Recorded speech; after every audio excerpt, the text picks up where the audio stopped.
Welcome to வனதிஸ் kitchen.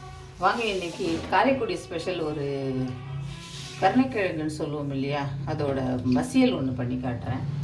கருணக்கிழங்கு வந்து இந்த மாதிரி பெரிய பெரிய பீஸாக தோலோட நல்லா மண் போக வாஷ் பண்ணி இந்த மாதிரி வேக வச்சுக்கோங்க. நான் எடுத்துருக்கிறது ஒரு 1/4 கிலோவுக்கு கொஞ்சம் கூட இருக்கும். இது மாதிரி தோலோடு இது வந்து ஒரு 5-6 விசில் வச்சு இதை இறக்கிடலாம். கிழங்கு வெந்துருச்சிடலாம். கருணக்கிழங்கு நல்லா வெந்துருச்சு. இப்போ இது வந்து தோலை உரிச்சிட்டு நல்லா மசிச்சு கொண்டு வந்துடுறேன். வெந்துருச்சுன்னா இந்த மாதிரி தோல் நல்லா ஈஸியாக இந்த மாதிரி உரிக்க வந்துடும். இந்த கருணக்கிழங்கு வந்து வாங்கினோடனே புதுசில் செய்யாதீங்க. நல்லா வந்து தண்ணி வத்துற அளவுக்கு நல்லா காஞ்சதுக்கப்புறமா பண்ணிங்கன்னா தான் அந்த அரிப்பு தன்மை இல்லாமல் இருக்கும். அதே மாதிரி ஏன் தோலோட போட்டிருக்கேனாலும் அதுவும் அதுக்கு தான் காரணம். அந்த அரிப்பு வந்து குறைச்சிடும். இந்த மாதிரி கட்டியே சுத்தமாக இல்லாமல் இந்த மாதிரி வந்து மசிச்சிடும்.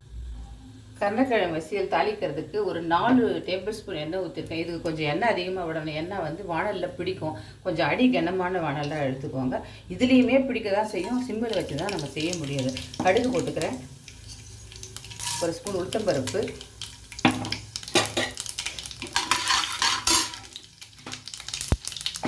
2 காஞ்ச மிளகாய் கிள்ளி போட்டுக்கிறேன். ஒரே ஒரு பச்சை மிளகாய் கட்டி போட்டுக்கோங்க. பூண்டு வந்து ஒரு 6-7 பூண்டு வந்து பொடியை நறுக்கிருக்கேன். கொஞ்சம் நீளமாக நறுக்கினேன். ஒரு சின்ன துண்டு இஞ்சி போட்டுக்கோங்க.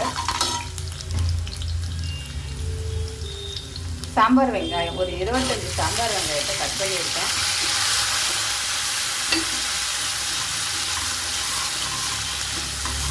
சாம்பார் வெங்காயம் போட்ட உடனேவே நீங்கள் தக்காளியும் போட்டுடுங்க. அந்த எண்ணெயில் நல்லா வதக்கின வந்து தாளிக்கும் போது போட வேண்டாம், இப்போ போடுங்க. பொடியை போட்டுடலாம். பச்சை மிளகாய் போட்டிருக்கோம், காஞ்ச மிளகாய் கொஞ்சம் போட்டிருக்கோம். அதனால பார்த்து போட்டுக்கோங்க. நான் கொஞ்சம் போல் கலருக்காக காஷ்மீரி மிளகாய் போடுறேன், ஒரு 1/2 ஸ்பூன்.